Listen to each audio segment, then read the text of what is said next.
Hi, and welcome back to the Camp Chaos Chronicles. On this episode, we're going to do something about the draft coming up through that big hole right there.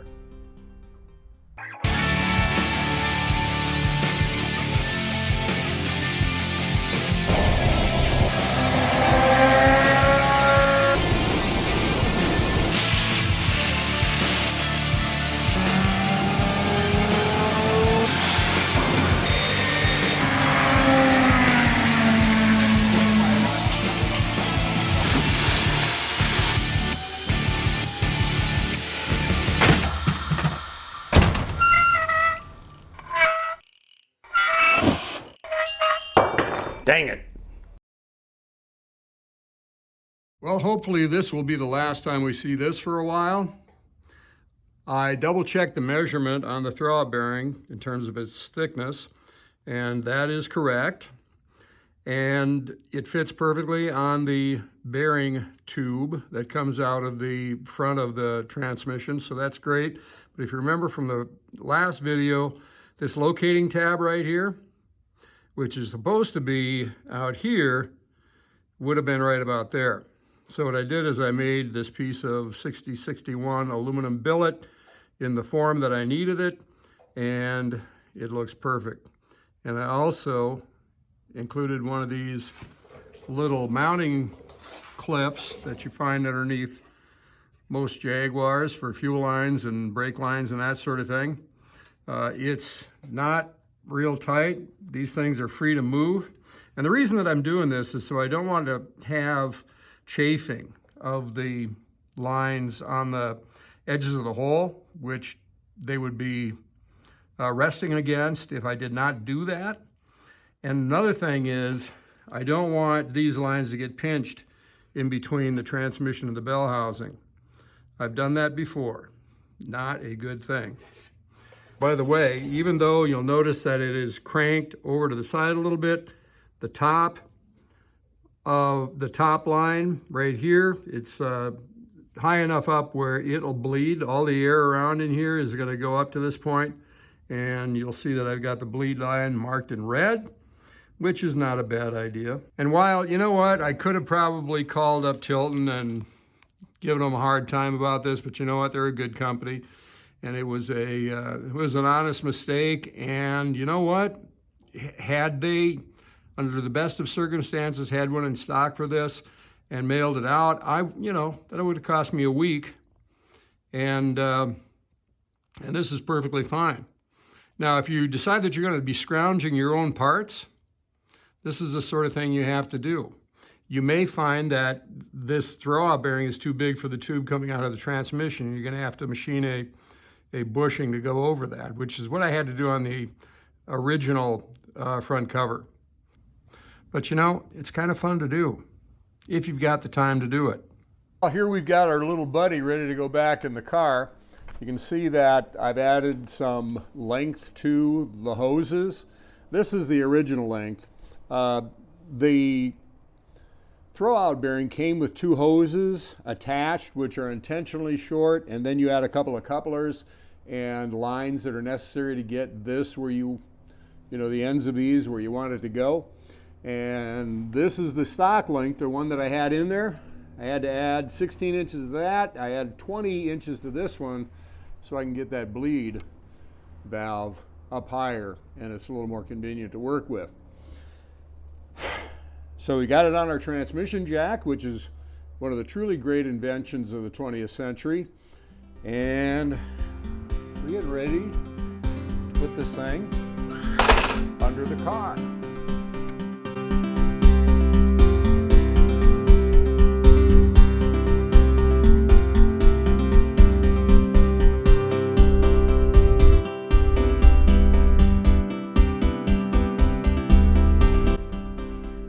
Really important part of this process is to make sure that the bushing, the spline bushing that the transmission input shaft goes through is aligned on all three of the discs with the pilot bushing up front. If they're not, you're not going to get this transmission installed.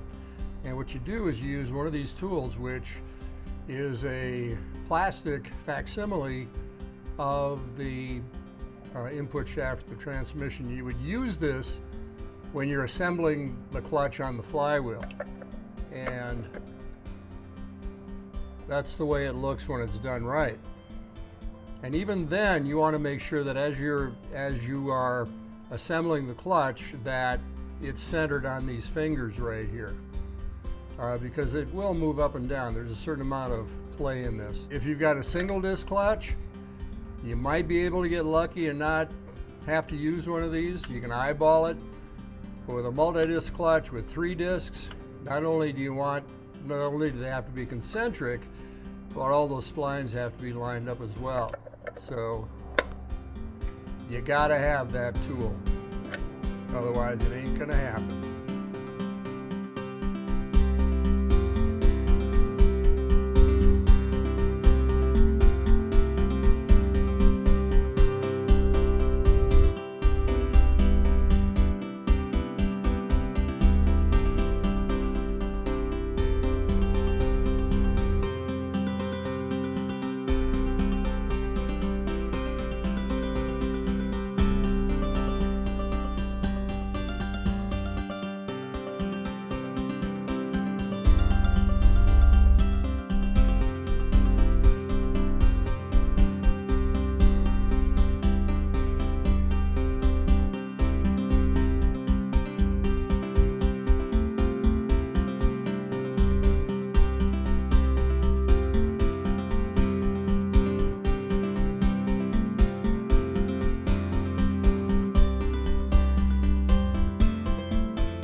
The transmission installation was pretty straightforward, but we do have a problem here, and that is the natural curve of these lines takes it within a finger thickness of the header tube, which is going to be a problem. So what I'm going to have to do is pull the transmission down and slide that clip that's holding these 2 lines down further in. The natural curvature of the lines will take it well outside of the transmission cover. It'll be up here someplace, and it'll still keep it away from the transmission to prevent the chafing, but it'll give us a significant amount of clearance here. Certainly I could take some header wrap and wrap it around here, and then take some silicone tubing and wrap it around here, but you know what? That's not the right way to do it. So next step, pull the transmission down. Not a big deal. It's part of the reason we call this place Camp Chaos.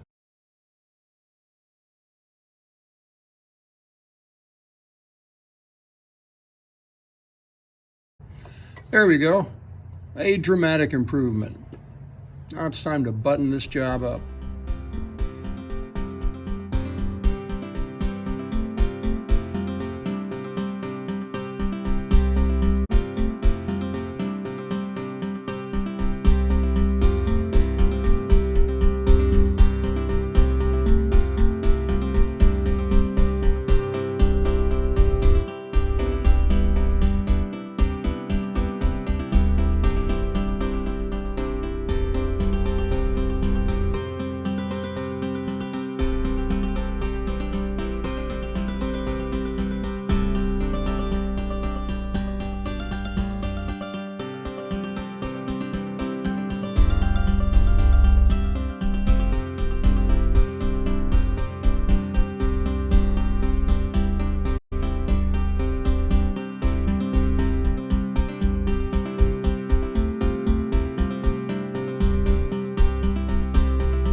Well, the job is done. We got the transmission in, got the hole buttoned up. It's kind of gratifying to have that thing back in position where it belongs after, well, it's been almost 3 years since this car's been together. So I'm getting excited. I had fun. And if you like these videos and you want to see more, like, subscribe, follow us on Facebook, and leave us a comment so that we can know what we can do to do better. So we'll see you the next time on the Camp Chaos Chronicles. Yeah! Yeah!